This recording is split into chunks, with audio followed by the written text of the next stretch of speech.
Today we're talking with Dr. Preston Phillips, an orthopedic surgeon affiliated with St. Francis Hospital. Dr. Phillips graduated from Harvard Medical School in 1990 and did his residency at the Yale University Medical Hospital. After completing his residency, he taught at Harvard and then joined an orthopedic group in Seattle before moving to Tulsa in 2005. Dr. Phillips is known for giving back to the local community, has also organized 2 trips to Africa where he and his team help many people who don't have access to high-quality medical care. Dr. Phillips is a good example of how education will elevate your life. Working hard to get good grades in high school led to the scholarships that allowed him to pay for his college education. He now gives back as head of the scholarship committee for the Tulsa chapter of Sigma Pi Phi, an African American professional fraternity that mentors young black men in the Tulsa area. This year, the Tulsa chapter awarded 8 college scholarships funded entirely by the local members. It's a little bit about yourself and the people who influenced you the most growing up. Well, I've been influenced by many individuals in my childhood and young adult life. And this question I've been presented with on many occasions, and typically it's been presented in the form of, who is your role model?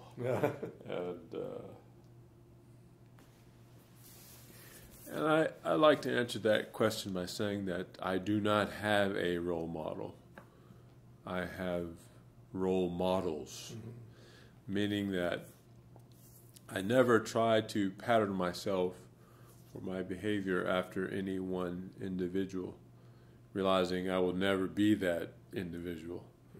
But what I have sought to do over the years and learning from others, realizing that many have things and important things to teach, is I try to take the best that these individuals have to offer, the lessons they have to teach and the things I have to learn, and try to figure out what I can incorporate into my life in the way that I do things to make me a better person and to make me a better student, or make me a better physician, but more importantly, a better person, because that's being a better person is the foundation for doing anything good in your life. And so there are individuals who were good at certain things, and I tried to learn how they did those things and what I could glean from those experiences. So I have a series of role models, and I could go down the list from my parents, of course, to my grandparents and relatives and neighbors and school teachers and advisors and artists and architects and that I've come in contact with. And I grew up in a pretty interesting enough, pretty diverse small town in Michigan, and so it was very much a community, and I felt that unlike today, what I have seen, not to say it's true across the board, but being on the honor roll at school was considered a sense of pride. It was expected. It was viewed as, if you weren't doing well in school, you weren't getting a lesson, something was wrong.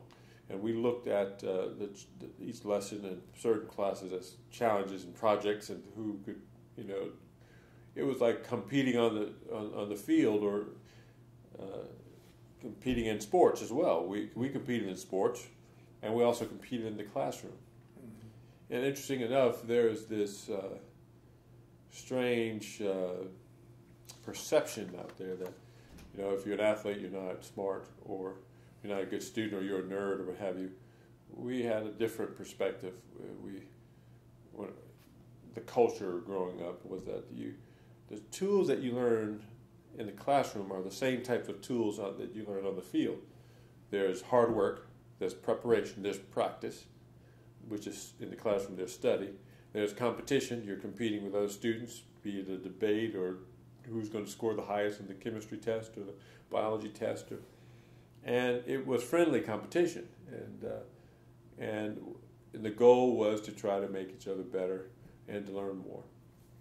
And it required discipline. And that same discipline out on the ball field or the court is the same discipline you bring to the classroom. Mm-hmm. And teamwork, many things we learn by working together in groups. And that transfers over to work environments when you have to perform and work together with individuals on whatever profession or job that you may eventually assume over time. So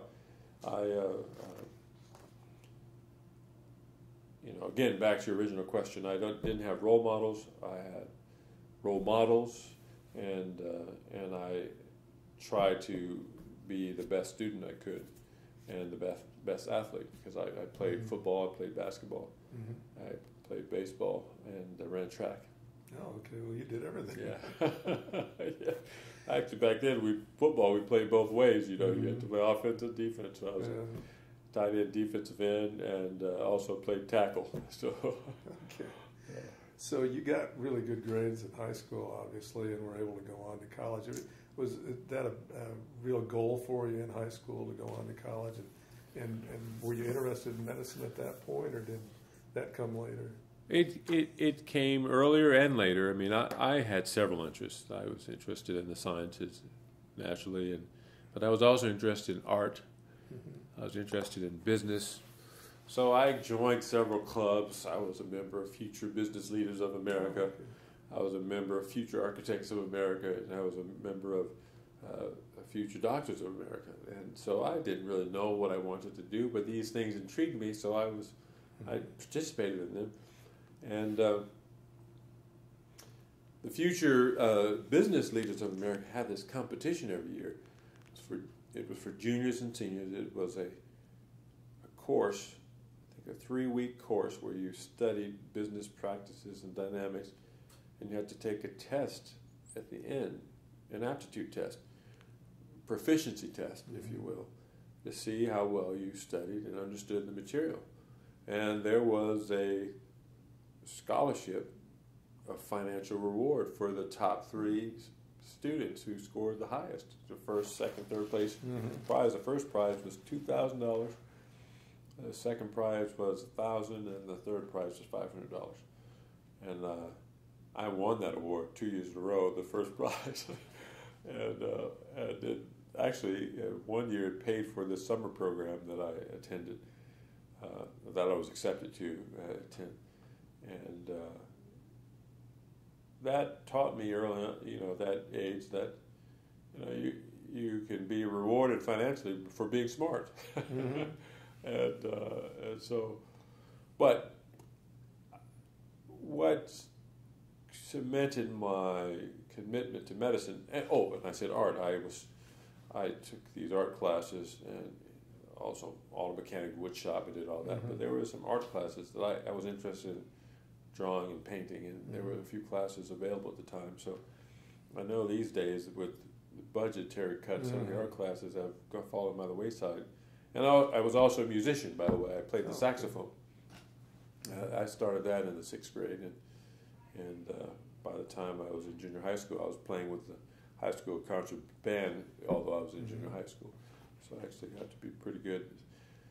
So I'm diverting a little bit, and I'm talking about the challenges with the budget, because I think that certain things, being a well-rounded student, helps you in other areas. And I'm going to elaborate on this particular point as it relates to sports as well as it relates to academics. I think musicians are excellent mathematicians, because music in a sense, not in a sense, it actually is a mathematic algorithm that's expressed in artistic form. And studies after studies have shown that students who are great musicians are also excellent mathematicians, who maybe not 100% across the board, but those who exert themselves or expose themselves to math and have been exposed to music, they complement each other well. I guess that's perhaps a more accurate and appropriate way to refer to that dynamic. It complements. So when schools cut budgets for the arts, they really are sacrificing an opportunity for students to excel in the STEM realm. And so if some of the administrators are listening to this, hopefully they understand that, and it may impact some of the decisions. But likewise, for the athlete, there's a tendency these days for students to be able to become a one-sport athlete. I'm a baseball player, and that's all because AAU, or they're on the baseball team, or basketball, they'll play on the basketball team in AAU and stick with basketball throughout the year so that they can be more competitive. I think that it's just the opposite. If a student plays multiple sports, it will allow their bodies to develop. It will teach discipline and allow them to develop hand-eye coordination in several areas and develop skill sets that will complement the other. For instance, those who are great baseball players can actually be great football players, and basketball players. Yeah, we're seeing that right now with the quarterback at OU. There you have it. So it's I think if for coaches and parents are buy into this dynamic of only limiting the student to one area, they are limiting their exposure and their development. And so, with that being said, I was exposed to several areas growing up and was interested, and I didn't really know what I wanted to do, but I was very interested in medicine and the sciences. But a tragic thing happened that really cemented although I think medicine was in the lead in terms of areas that piqued my interest, a tragic thing had occurred to my family when I was in high school, and that was the death of my grandmother. She, just to be brief, she had a heart attack in the car with us as we were traveling to gather her for the Christmas holidays and bring her back to our family home. And it bothers me every time I think about it, but I had no knowledge of what to do. And we were traveling through Ohio at the time on I-75, and back then nothing was on that part of Ohio. It was just farms and cornfields or whatever the fields were. And my younger brother and my older brother were in the car with us. My younger brother ran to the closest farmhouse, which probably was about 2 miles away in the distance. And if I had known CPR or something, I think I often thought I would have been able to save her, but I didn't know. None of us knew what to do. By the time the ambulance got there, they took her to the hospital and they tried to resuscitate her. But I know now, looking back on it, that too much time it transpired. But I committed myself to learning and never being in a situation where I would not be able to assist in that setting. And so, to that end, for the longest time, I studied cardiovascular medicine. I actually studied that at Harvard. I worked with the heart transplant team. I worked with a team that studied heart failure and ways to reverse it, and left Harvard to go to Yale to pursue cardiovascular surgery. But while there and studying, we were exposed to a variety of things back in this issue of multiple level of exposure. When you're training in general surgery, you're exposed to all aspects of surgery. Intensive care unit, urology, plastic surgery, orthopedics, colorectal surgery, endocrine surgery, thyroid surgery, lung surgery, all the different areas, and so that you were well-rounded. So even maybe later on you may subspecialize, but you still have that foundation of knowledge. During that time, I was exposed to orthopedics, and then we called them rotation. So I rotated through orthopedics, and then something happened. Someone became ill, and I had to go back and cover. When someone gets sick, or there's a death in the family, or what have you, we juggle the schedule so that the services could be covered properly. And that happened a couple of times where I had to go back and cover orthopedics again, but I fell in love with it. I was having a lot of fun. I enjoyed it. And so what did you like most about orthopedic surgery? What I enjoyed was the fact that we took crippled, injured people, and we were able to help them and give them their lives back, get them back to walking and functioning, and be it a broken bone or injured shoulder or arm or hip or knee or ankle, whatever. And the fact that you had to command the knowledge of the body's anatomy. Mm-hmm. And so reconstructive surgery I was fascinated with, and to restore life and function. Mm-hmm. And so that I found quite rewarding and encouraging that we could help people achieve those goals. You went your residency, I think it was at Yale Hospital after you left Correct. Harvard. Yale School of Medicine and Yale New Haven Hospital. Mm-hmm. What made you choose that particular school for your residency? Well, I actually chose it because of their cardiac program. Oh, okay. There was a gentleman there, his name was John Baldwin. He was one of the foremost cardiovascular surgeons at the time. Mm-hmm. And I left Harvard to go work with him. And so that's... So you were still involved in cardio at the time? Yes, oh, okay. Exactly. I left Harvard to go to Yale to do cardiac. And but while at Yale, that's where you picked up. I was seduced to by orthopedics. Well, when you graduated, you got I guess you grew up in Michigan, and you ended up going to Harvard and Yale and on the East Coast, but you ended up building your practice here in Oklahoma. What brought you to Oklahoma? So there's a missing link. So I left Michigan mm-hmm. to go to Atlanta. Oh, okay. So I attended college at Emory University in Atlanta. Okay. So while at Emory, so I earned a scholarship, an academic scholarship. Mm-hmm. So we were talking about finances. Mm-hmm. And by the way, we didn't talk much about my family other than my grandmother, but I have a large family. I have 5 brothers, and I have 3 sisters. Okay. And I have actually 4 sisters. One passed away when she was a child. Of 9 of us living. I'm number 6 mm-hmm. of the 10, or 6 of the 9. And so you can imagine, if my father had a college savings fund, by the time he got to child number 6, there was nothing left. So I earned an academic scholarship. I knew this. I knew there was no revenue or funds for me to mm-hmm. pay for me to go to college. So I worked hard mm-hmm. to earn a scholarship. Actually, I was a great athlete, too. I had offers to play football and basketball, scholarship offers. But I turned them down because I also had academic scholarships. And so you could say, well, what's the difference? Mm-hmm. And I learned this clearly. The difference is that when you have an academic scholarship, you are in control of your own destiny.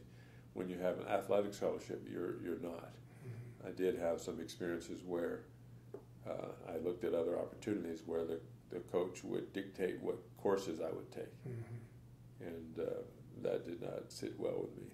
Mm-hmm. And so Emory offered me an academic scholarship, which I accepted, and I did play sports there, but I did it on my own terms. Mm-hmm. And but I also was concerned. As I said, number 6 of 9, no, not much in terms of funding from home. So I was given some advice to work, and the advice was that see if you could find a job where you can earn while you learn. Mm-hmm. And so I did that. So here's the backdrop.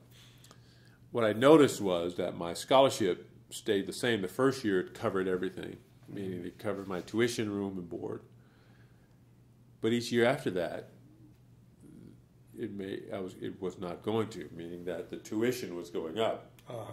The scholarship was staying the same. Mm-hmm.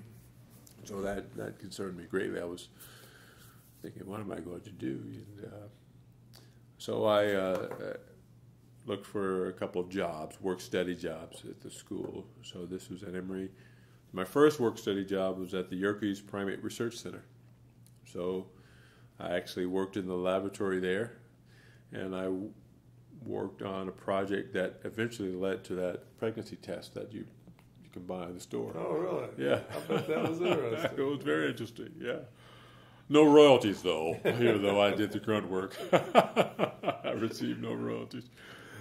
But, and then later I was hired and I took a job at the Center for Disease Control. Oh, that's right. I forgot that was in Atlanta. Yeah. And I worked there in the anaerobe section, and we developed some of the tests that worked in the anaerobe section, and we developed some of the tests that labs use now, particularly the one that they use to test for Clostridium difficile, or C. diff, which is a bacteria that can cause colitis or gastroenteritis. And then I was a chemistry major, and I guess my advisor asked me what I was doing and heard that what I was doing with these other labs, and projects were going well. And said, hey, he invited me to come work in his lab, and which I did, and I worked in this lab, and the results were very good. I was a pretty good technician, chemist, but years ago, Emory had this policy whereby when the tuition was paid, it's paid for the full year, and we were on the quarter system back then. And I imagine, I'm making this as an assumption, that some students needed a little more help and some didn't, and so they would allow students, once your tuition was paid, and those who needed to go in the summer, you stay around and take a summer class if you had to make up whatever or excel and whatever. So I didn't have to make up anything, but I thought, my tuition is going up, my scholarship's staying the same. I can go to summer school and just double up on my classes and finish early.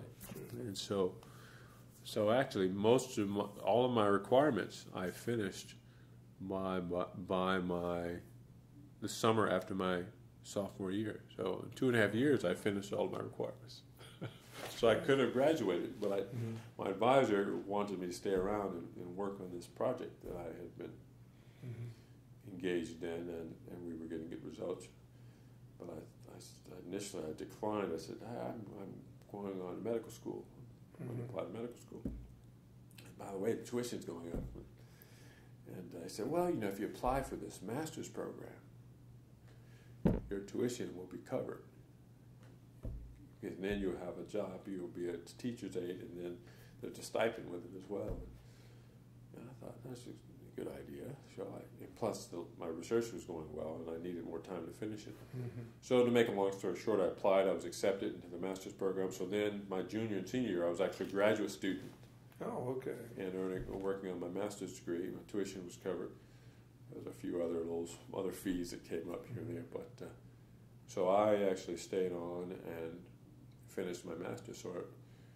And then I was given some advice to study something else, personal or of interest, that broaden your horizon. So if you saw my CV, I also have a degree in theology. And so I did that in my spare time. And so during those last 2 years, I finished a degree in theology. So when I graduated, I actually received all of the degrees at the same time. Oh. So I was the first person in the history of the school to graduate with 3 degrees. And it wasn't by design. It just happened that way. And the other interesting thing was when I graduated, my chemistry advisor didn't know I was studying theology. And my theology advisor didn't know I was studying chemistry. And intriguing enough, they both had similar comments, but diametrically opposed. So my chemistry advisor said, what is that theology stuff? You are a scientist. And my theology advisor made a similar comment. What is that chemistry, science stuff? You're a theologian. And I thought about it for a moment, but I gave them both the same answer, after which there was silence. And I said, well, scientists are simply trying to figure out what God has already done. I like that. That's a great answer. And to that end, that's also a great answer to this issue about science and religion. Are they diametrically opposed? I think not. I think that they complement each other well. It's just that when you're engrossed in your world, you think your world is the only domain available, but they actually complement each other quite well if you look deep enough. Well, you said you had an interest in business when you were starting out too, so you ended up coming to Tulsa and starting your practice or your quote business here in Oklahoma. What made you choose Tulsa? Okay, well, I was recruited, but at the same time, we were looking at other opportunities because of family issues. My wife's mother had become ill, and we wanted to move closer. My mother had actually also shortly after that become ill, and so we were. What we had discussed is where did I come here from? And I came here from Seattle. So actually, after I left New England, Boston and Connecticut, where Harvard and Yale are, I stayed on the faculty at Harvard for a short period of time, and then I was recruited to go west, and so I actually took a position in Seattle. I was on the clinical faculty at the University of Washington, and I worked primarily at Swedish Medical Center, Harborview, and I joined the oldest orthopedic practice in Seattle at the time. It was called the Seattle Orthopedic and Fracture Clinic. The founder of Children's Hospital started that practice, Seattle's Children's Hospital. And so when there was illness in our families, we thought we were all the way on the other side of the country, and should we get back and get closer? And we looked at several opportunities, and Tulsa was one of those. And when one thing led to another, and we ended up here in Tulsa. That's great. Yeah. So how long have you had your practice here now? I've been here since 2005. So December 2004, but I started work January 2005. That's amazing. Yeah. So you built a great practice. You're well known here in the city, and people have heard a lot about what you've done. You give back a lot to the community, and you also, I know you've gone to Africa the last couple of years and had some experience volunteering over there. That must have been real interesting. Could you just talk a little bit about what it was like to go to Africa and work with the people there? Well, first I'll say, on the heading, you started the question with giving back. I think that each of us are blessed with certain gifts and abilities, and it's up to us to decide how we want to share those gifts. And so I think that I look at giving back to the community, where be it here in Tulsa or in Africa, as a necessary part of living, necessary part of sharing the gifts that you've been blessed with. And it's kind of ingrained in my soul and spirit, if you will, to do that type of thing. We work, but we have our day-to-day work that we do, and I think that's part of that mission as well, in the way I see it, in terms of how you take care of people as a physician, and how you approach them at the bedside, listen to their concerns, but sharing your gifts with those in need is something that I've done and learned from ever since I was a child. I mean, I mentioned that we had a large family, but there were times when we had economic difficulties. Didn't have much in terms of resources, but I can remember even when I was maybe 3rd or 4th grade, and we had some difficult times, and my mother had a garden, and I would help take care of the garden, but we would prepare dinner for the family. She would prepare dinner for the family. There are neighbors who lived not far away who had less than we had. And my mother would cook for them and say, "Here, take this plate of food to Mrs. Green." And so those lessons from just even as a child, and there's always an ability, and even when you have little, you can still share that little that you have and help others. And so, but specifically about Africa, the opportunity presented itself. A group of physicians and a foundation and other organizations came together and talked about this effort, and where there was a great need, and we started preparing for it about close 8 months to a year in advance, and mobilizing resources, letting others know what we're doing, and as time went on, things came together. We gathered those resources, and we shipped a wealth. The hospital was involved, St. Francis Hospital, several pharmaceutical companies. I stimulated their involvement. The Rotary Club became involved. The foundation is called Light of the World Foundation. And so, again, teamwork. And we all came together. Myself, as an orthopedic surgeon, we had a urologist, an internal medicine physician, a group of nurses, a floor nurse, an ICU nurse, a scrub tech from the operating room. And so that was our core team for this surgical mission. And we,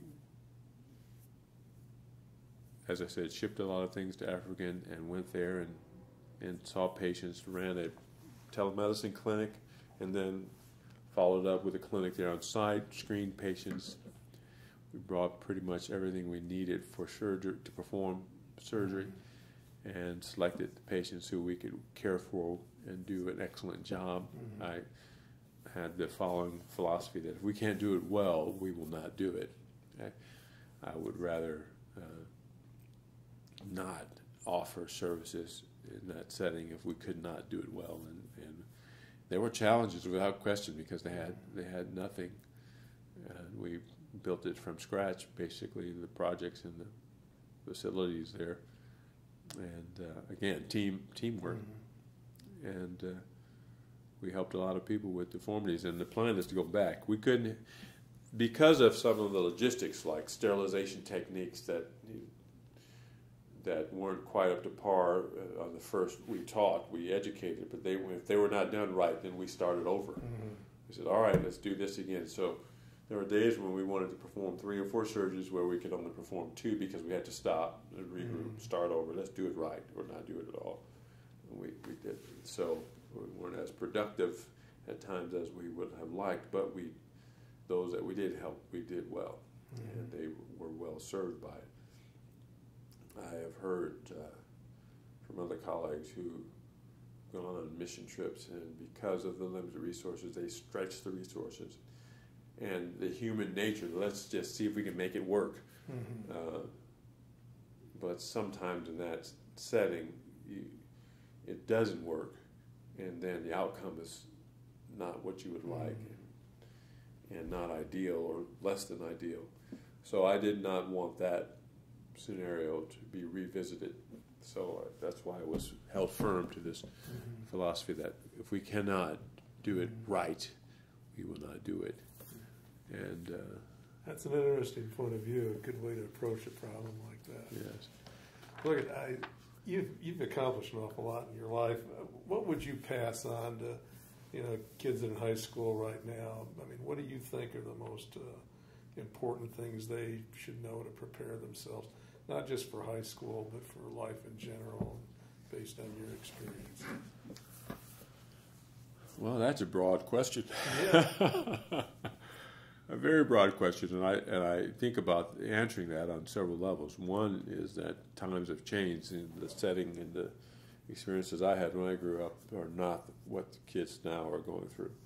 They have several more challenges, but at the same time they have more resources. There was no internet when I was growing up, and access to computers and things of that nature. All of our research was done in the library, and checking out books and spending time in the stacks, we call it. Right. You don't have to do that anymore. The stacks are on your iPhone or your iPad or your computer, because you have Wikipedia or YouTube or all these other this great wealth, or institutions. Universities have these books and volumes that are online, and electronic books and the like that you have access to.